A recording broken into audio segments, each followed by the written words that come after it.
Hello दोस्तों, मैं प्रियंका स्वागत करती हूँ आपका अपने परिवार टीचर सक्सेस चैनल में। आई होप आप सभी लोग बहुत बढ़िया होंगे, पॉजिटिविटी से भरे हुए होंगे।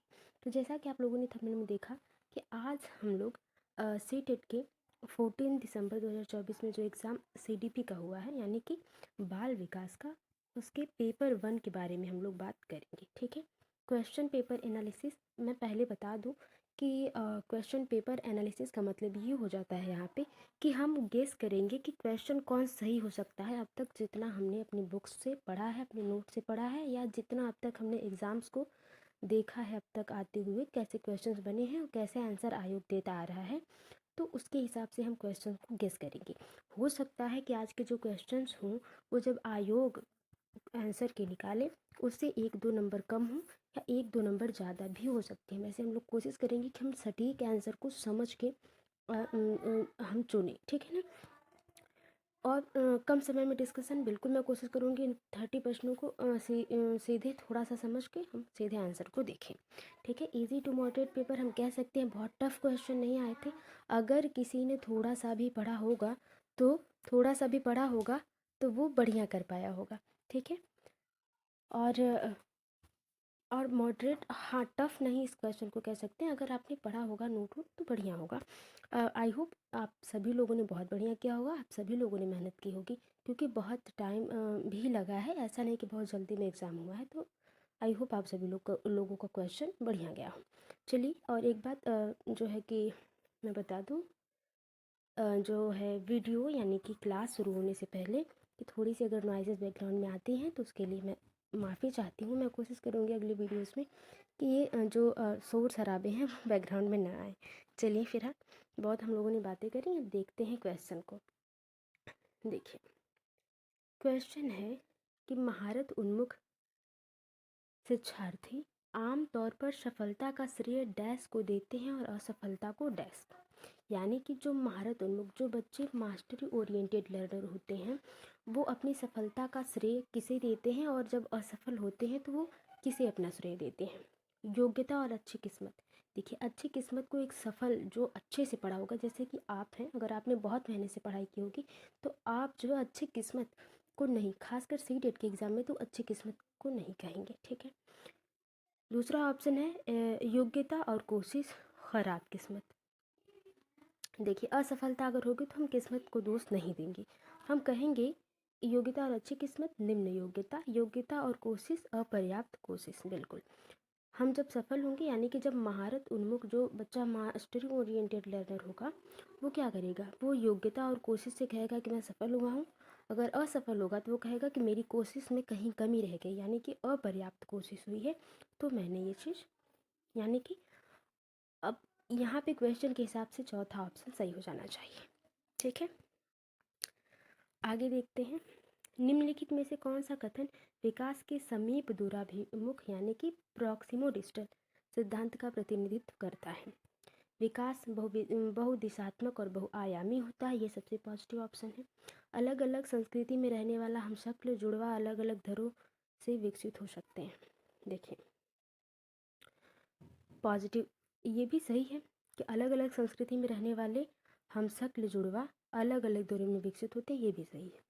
मोतियों को धागों में पिरोने से पहले बच्चे गेंद को पकड़ने की क्षमता विकसित करते हैं।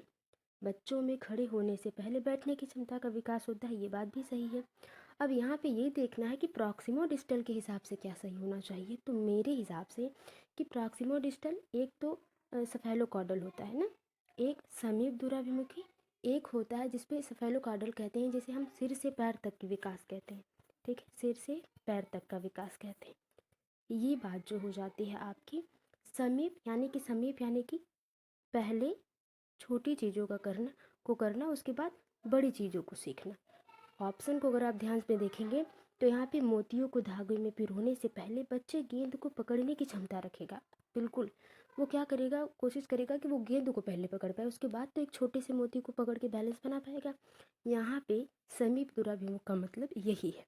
ठीक है, तो यहाँ पे हो जाएगा तीसरा ऑप्शन आपका सही। आगे देखते हैं। वाइगोत्स्की के अनुसार बच्चे स्वयं से बात करते हैं, उसे क्या कहते हैं, क्वेश्चन के हिसाब से। विचार और आत्मनियमन में सहायता के लिए, आत्म सुदृढ़ीकरण प्रदान करने के लिए जब वयस्क उन्हें अनदेखा कर रहे हों। ये बात वाइगोत्स्की नहीं कहते हैं, क्योंकि वे आत्म केंद्रित होते हैं। देखिए, आत्म केंद्रित यानी because they are eco centric. Eco centric की बात पियाजे करते हैं, वाइगोत्स्की नहीं, तो ये गलत है, क्योंकि उनकी सोच अतार्किक है। अतार्किक का कोई महत्व नहीं बनता है। यहाँ पे पॉजिटिव क्वेश्चन है, तो पॉजिटिव आंसर ही आपको चूज करना है। देखिए, मेरे हिसाब से वाइगोत्स्की के अनुसार बच्चे, यहाँ ऑप्शन के हिसाब से मुझे जो है पहला ऑप्शन सही लग रहा है। ठीक है, सामाजिक संचार में चुनौतियाँ किसमें स्पष्ट होती हैं? देखिए, ध्यान न्यूनता अतिक्रियाशीलता विकार, जिसमें इस चीज़ की कमी होगी वो बच्चा attention difficulty hyper activity disorder जिस बच्चे में होगा वो समाज में अच्छे से घुल मिल नहीं पाता है। वही बात क्वेश्चन भी कह रहा है। मस्तिष्क पक्षाघात यानी कि जो मस्तिष्क से उसे थोड़ी प्रॉब्लम हो, ये तो हम समझ पा रहे हैं। स्वलीन क्रम विकार, जो खुद में ही लीन रहे और समाज की बातों को न सुन पाए, यहाँ पे ये भी हो सकता है, ये भी हो सकता है। अब हमें चूज करना है। अधिगमात्मक विकलांगता, अधिगम के बारे में यहाँ पे बात नहीं हो रही। देखिए, सामाजिक तौर पे जो चुनौती हो जाती है, यानी कि सामाजिक संचार में जो चुनौती हो जाएगी, यानी कि बच्चा कम्युनिकेट नहीं कर पाएगा। तो देखिए, ध्यान न्यूनता अतिक्रियाशीलता विकार, वो बच्चा वो हो जाएगा कि एक काम को आराम से, तो यहाँ पे स्वलीन क्रम विकार में जो है, जो बच्चा खुद में ही विलीन रहेगा, खुद में ऑटिज्म में जिस बच्चे में रहेगा, खुद पर ही सिर्फ ध्यान देगा और समाज पर नहीं ध्यान देगा, तो सामाजिक संचार में चुनौती जो है स्वलीन विकार क्रम विकार वाले बच्चे में हो सकता है। ठीक है, और अब देखिए आयोग क्या मानता है, ध्यान न्यूनता अतिक्रियाशील विकार मानता है या स्वलीन क्रम विकार मानता है, ये आयोग के ऊपर है। फिलहाल हम लोग बात करते हैं अगले क्वेश्चन की। 5वां क्वेश्चन है आपका कि वाइगोत्स्की के सीखने और विकास के सिद्धांत के अनुसार निम्नलिखित में से कौन सा आलंबन का उदाहरण है? ठीक है, आलंबन मतलब स्कैफोल्डिंग, किसकी? स्कैफोल्डिंग की बात हो रही है यहाँ पे। आप इंग्लिश में भी क्वेश्चन देख सकते हैं यहाँ पे। ठीक है, किसी कार्य को छोटे चौड़ों में तोड़ना और आवश्यकता अनुसार सहायता प्रदान करना, बिल्कुल हेल्प की बात, जहाँ पे ZPD और जो है कि आपका स्कैफोल्डिंग की बात यानी पाड़ की बात जो है वाइगोत्स्की करते हैं। यहाँ पे ये ऑप्शन वाइगोत्स्की के हिसाब से सही हो सकता है। आगे बढ़ते हैं। अभिप्रेरणा के रूप में एक छात्र को उसके काम के लिए एक श्रेणी प्रदान करना, नहीं कि तुम मॉनिटर रहोगे, ये गलत है ना। पैडागॉजी के हिसाब से ये बात नहीं सही है कि तुम प्रतिभाशाली हो तो कोई भी इक्वेशन अगर सॉल्व कर रहे हो तो सबसे पहले तुम्हें ये टफ क्वेश्चन दे दिया जाए ना। ये सारी चीज़ें, एक छात्र को पढ़ने का कार्य देना और उन्हें स्वतंत्र रूप से सवालों के जवाब देने के लिए कहना, ये भी सही है, लेकिन उतना सही नहीं है। वाइगोत्स्की के हिसाब से ये बात नहीं सही है। एक छात्र को एक कौशल का प्रदर्शन करना और फिर उन्हें अपने दम पर इसमें महारत हासिल करनी, महारत की बात भी वाइगोत्स्की नहीं करते। पहला ऑप्शन आपका बिल्कुल सही हो जाएगा सब। ठीक है, तो आपका 5वें का पहला ऑप्शन आपका सही हो जाएगा मेरे हिसाब से। आगे देखते हैं लेखन वैकल्य की विशेषता क्या है। लेखन वैकल्य मतलब कि बच्चा लिखने में बच्चे को प्रॉब्लम होगी, डिसग्राफिया। ठीक है ना। तो लेखन वैकल्य की विशेषता क्या है? विलंबित गति कौशल, लिखित कार्य में चुनौती, पढ़ने के प्रवाह में कमी, दोहरा व्यवहार। तो देखिए, सबसे आसान प्रश्न है। वैसे क्वेश्चन सही ही आए हैं, बहुत टफ क्वेश्चन आए नहीं हैं पेपर 1 में। मुझे भी ऐसा ही लग रहा है, अगर आपने थोड़ी सी भी मेहनत की होगी तो आप बेस्ट करके आओगे। अच्छी समस्या समाधानकर्ता बनने में शिक्षार्थी की सहायता करने के लिए शिक्षक को निम्नलिखित में से किस प्रक्रिया पर बल देना चाहिए? ऐसी जानकारी पर ध्यान देना जो पहले से मौजूद विश्वासों और पूर्वाग्रहों की पुष्टि करे। यानी ऐसी जानकारी पर हमें ध्यान देना है कि जो पहले से मौजूद विश्वासों और पूर्वाग्रहों की पुष्टि करे। ठीक है, समस्याओं को एक विशिष्ट निर्धारित तरीके से हल करे। बड़ी और जटिल समस्याओं को छोटी छोटी प्रबंधनीय समस्याओं में विभाजित करना। समस्या से संबंधित जानकारी के केवल एक ही पहलू पर ध्यान देना, सिर्फ एक पहलू पर नहीं। अगर कोई क्लास में स्टूडेंट है, अगर वो अच्छा नहीं कर पा रहा है क्यों अच्छा नहीं कर पा रहा है, उसका पॉजिटिव नेगेटिव दोनों थॉट लेना चाहिए वहाँ पे, ठीक है ना। तो यहाँ पे सबसे सही ऑप्शन हो जाएगा कि जो जटिल समस्या होगी उसे छोटे छोटे टुकड़ों में बांटकर उसे विभाजित कर कर उसे हल करना, सबसे सही ऑप्शन यहाँ पे तीसरा हो जाएगा। आगे देखते हैं, अभिकथन और कारण से एक समावेशी कक्षा में छात्रों की आवश्यकताओं को पूरा करने के लिए शिक्षकों को बहुसंवेदी सामग्री का उपयोग करना चाहिए। यानी कि एक समावेशी कक्षा में छात्रों को आवश्यकताओं को पूरा करने के लिए शिक्षकों को बहुसंवेदी बहुत सी सामग्री का उपयोग करना चाहिए। बात सही है ये वाला। समावेशी कक्षाओं को पाठ्यचर्या सामग्री के मानकीकरण के साथ साथ मूल्यांकन रणनीति के मानकीकरण करना चाहिए। नहीं, जहाँ पे मानकीकरण यानी कि जहाँ पे स्टैंडर्डाइज करिकुलम आ जाता है वहाँ पे चीज़ें सही नहीं होती हैं, ये सही नहीं है। यानी कि यहाँ पे होना चाहिए ए सही है लेकिन आर गलत है, तो ए सही है लेकिन आर गलत है, पहला ऑप्शन आपका सही हो जाएगा, ठीक है। आगे देखते हैं अगला क्वेश्चन कि रचनावादी दृष्टिकोण से व्यक्ति पर्यावरणीय घटनाओं से निष्क्रिय रूप से प्रभावित होते हैं। नहीं, निष्क्रिय नहीं, सक्रिय जहाँ होगा वो रचनावादी होगा। व्यक्तियों को नए व्यवहार सीखने के लिए अनुकूलित किया जाता है। सीखना वर्तमान समझ का विस्तार और परिवर्तन है। सीखना बस हमारे दिमाग की कोरी स्लेट पर संघों को लिखना है। तो देखिए दूसरा ऑप्शन यहाँ पे मेरे हिसाब से सही होना चाहिए। आगे देखते हैं, प्रभावी शिक्षक खुद को शिक्षार्थियों के दैनिक जीवन और उसकी सामाजिक संस्कृति पृष्ठभूमि से परिचित कराते हैं। तो ये बात तो सही है कि जो शिक्षक प्रभावी शिक्षक होगा, जो एक अच्छा शिक्षक होगा, वो अपने जीवन को बच्चों के जीवन से, बच्चों के सामाजिक सांस्कृतिक जीवन से जोड़कर अपने आप को देखेगा, बच्चे को देखेगा, ठीक है। सीखना एक सामाजिक संदर्भ में होता है, देखिए जो सीखना है वो एक सामाजिक संदर्भ में होता है। तो यहाँ पे ए और आर दोनों सही है, ए आर की सही व्याख्या करता है, यहाँ पे ये चीज़ होनी चाहिए, ठीक है।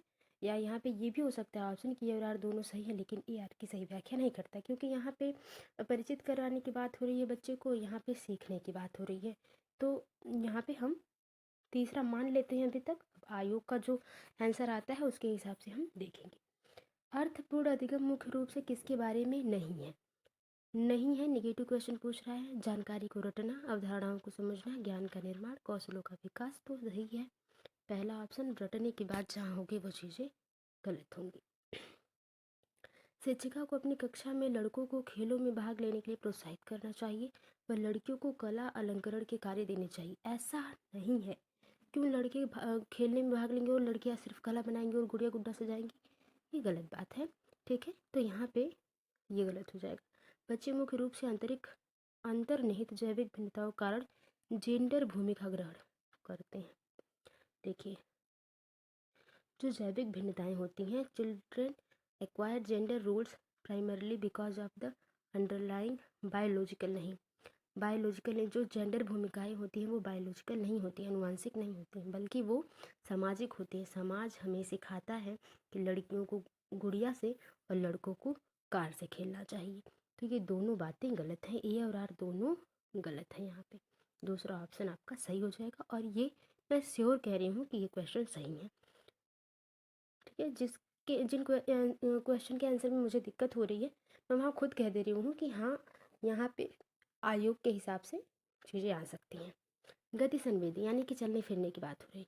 शिक्षार्थी के माध्यम से सीखना पसंद है, देखने, छूने, करने और चलने फिरने सुनने से। तो देखिए जो बच्चा गति संवेदी शिक्षार्थी होगा वो चल फिर के कूद फांद के चीज़ों को करना पसंद करेगा। तीसरा ऑप्शन, हार्वर्ड गार्डनर के अनुसार एक वैज्ञानिक डैश बुद्धि का उच्च प्रदर्शन करेगा जबकि एक मूर्तिकार डैश में बुद्धि को उच्च बुद्धिमत्ता होगी। देखिए जो मूर्तिकार होगा उसको स्थान की बहुत ज़रूरत होगी, यानी कि वो आँख की जगह आँख बनाएगा, नाक की जगह नाक और मुंह की जगह मुंह बनाएगा, ठीक है।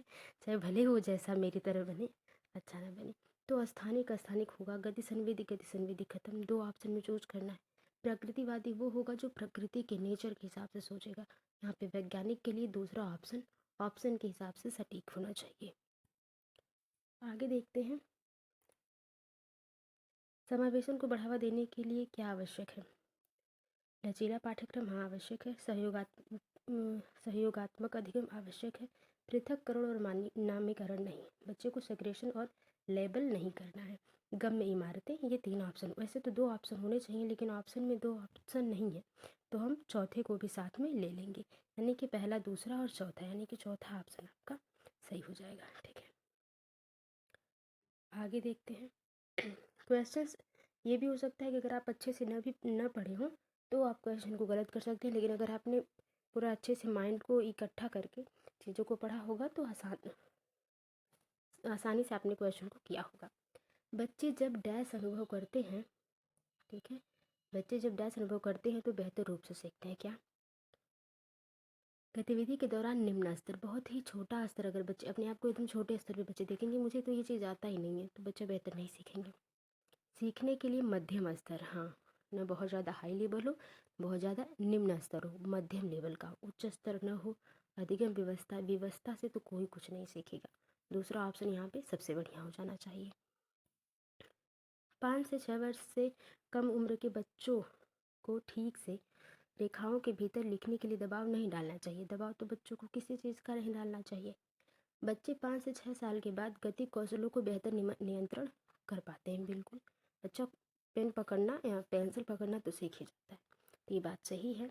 तो ये ए और आर दोनों सही हैं और ये दोनों एक दूसरे की व्याख्या करते हैं।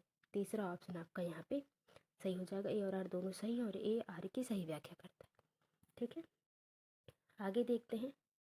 बच्चे अक्सर अपने आसपास की घटनाओं की अपनी व्याख्या लेकर आते हैं। बिल्कुल, जो भी देख के आते हैं वो अपने हिसाब से व्याख्या करते हैं, अपने बड़ों से या अपने क्लासमेट से, किसी से भी। बारिश क्यों होती है यह पूछे जाने पर सिया कहती है, भगवान अपने कंधों पर पानी की बाल्टियां ढो ढोकर थक चुके थे, इसीलिए वो पानी को नीचे गिरा रहे हैं ना। तो ऐसी व्याख्याएं क्या साबित करती हैं बच्चों के बारे में? चित्रित करती हैं कि बच्चे की एक आत्म केंद्रित दृष्टिकोण, ईगो सेंट्रिक, और वे दूसरे के दृष्टिकोण पर विचार नहीं करते हैं। अगर उनसे पूछा जाए मम्मी और पापा में आपको सबसे ज़्यादा कौन प्यार करता है, तो बच्चा विचार करता है। ऐसी बात नहीं है, भले ही वो आत्म केंद्रित ही दे कि मम्मी करती हैं या पापा करते हैं, एक ही बात कहे, लेकिन वो विचार करता है बच्चा। स्पष्ट करते हैं कि बच्चे तर्क करने में सक्षम नहीं है, ये बात बिल्कुल गलत है। तर्क बच्चे कर सकते हैं अपने लॉजिक के हिसाब से, अपना जितना उस टाइम वो सीखे रहते हैं उतने। साबित करती है बच्चे की सोच वयस्कों की तुलना में मात्रात्मक होती है, ये बात क्वेश्चन के हिसाब से सही नहीं है। संकेत देती है कि बच्चों में अपने सांस्कृतिक परिवेश के अनुकूल सहज समझ होती है, जिससे वे घटनाओं को समझने की कोशिश करते हैं। बिल्कुल, चौथा ऑप्शन बिल्कुल सही हो जाएगा। पियाजे ने संज्ञानात्मक विकास का किस प्रकार वर्णन किया है? एक सतत निरंतरता के रूप में, 4 अतिव्यापी संस्कृति विशिष्ट चरण में, 4 गुणात्मक रूप से भिन्न चरण में, 3। तो उन्होंने 4 दिया है, ये दोनों में से एक सही होना चाहिए, अतिव्यापी नहीं है। ठीक है, यानी कि ओवरलैपिंग कल्चर की बात पियाजे वैसे भी नहीं करते हैं।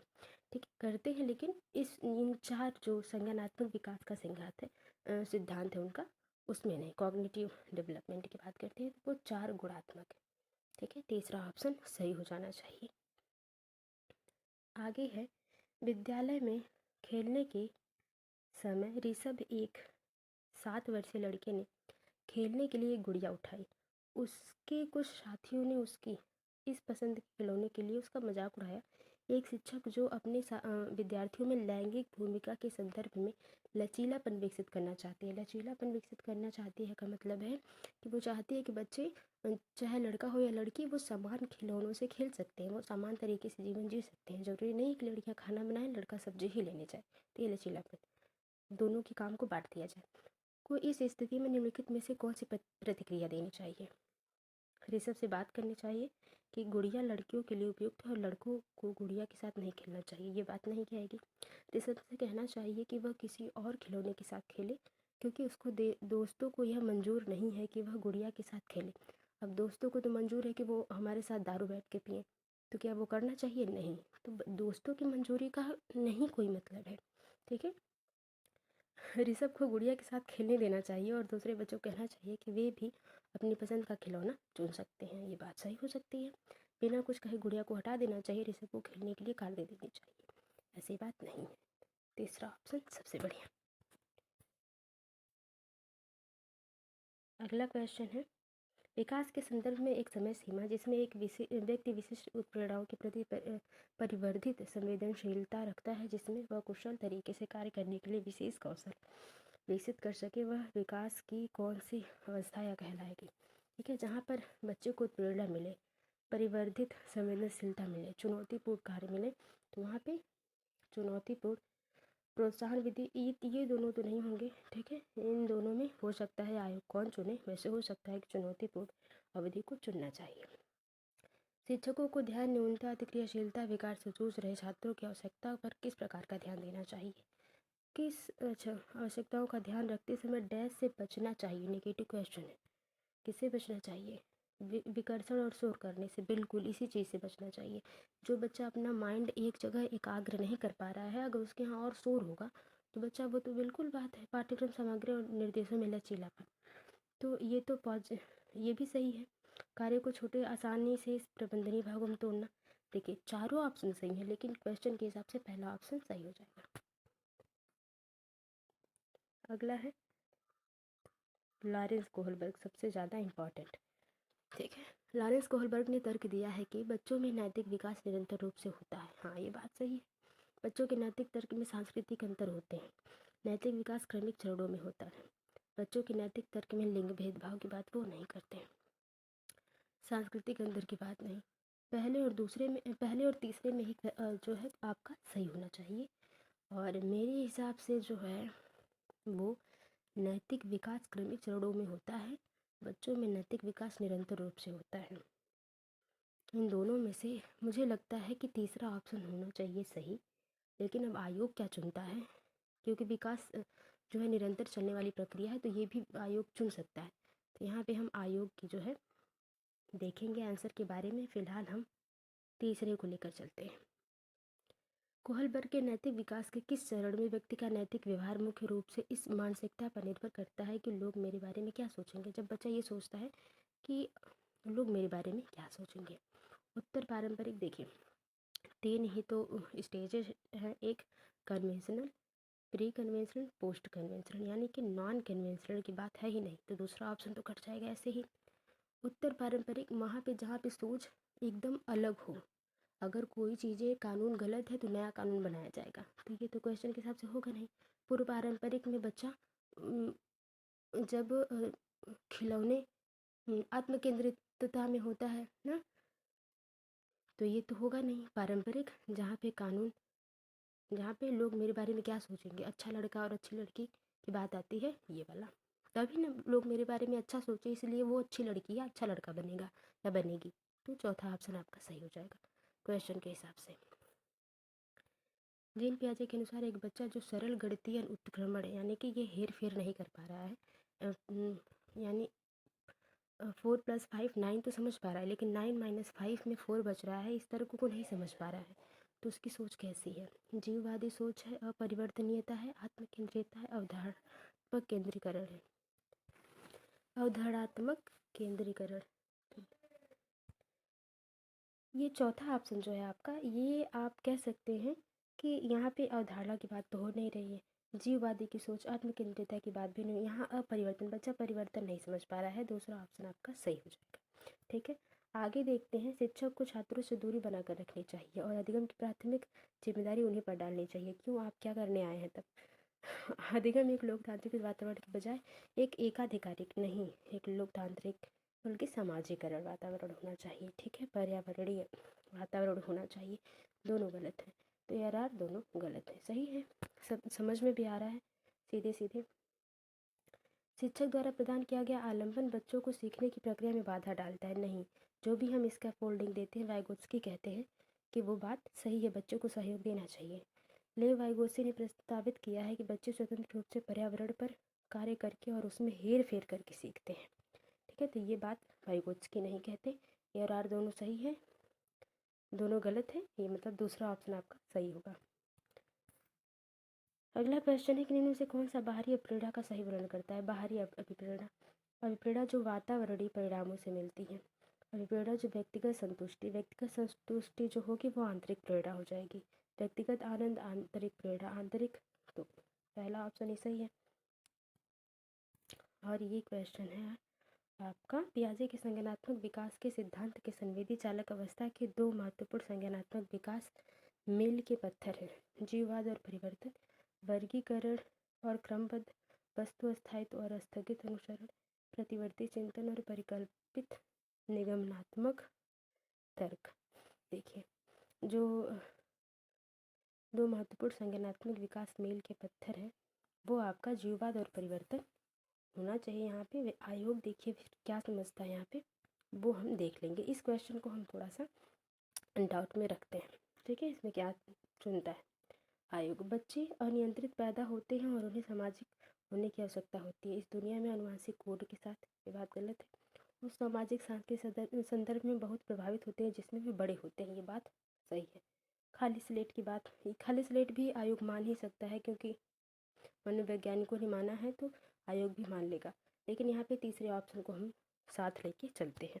तो ये थे सीडीपी के 30 प्रश्न। आई होप आप इसको एनालाइज करके और देखेंगे कि आपका स्कोर कितना बन पा रहा है अभी तक। और 1-2 नंबर अगर कम हो रहे हैं या ज़्यादा हो रहे हैं तो आप उसे अभी आयोग के आंसर जब तक ना आए तब तक आप उसको एज अ जो है आप वाद विवाद में रख सकते हैं उसको ना। तो चलिए मिलते हैं आपसे अगली वीडियो में, तब तक के लिए bye bye, take care, be positive, be motivated. धन्यवाद।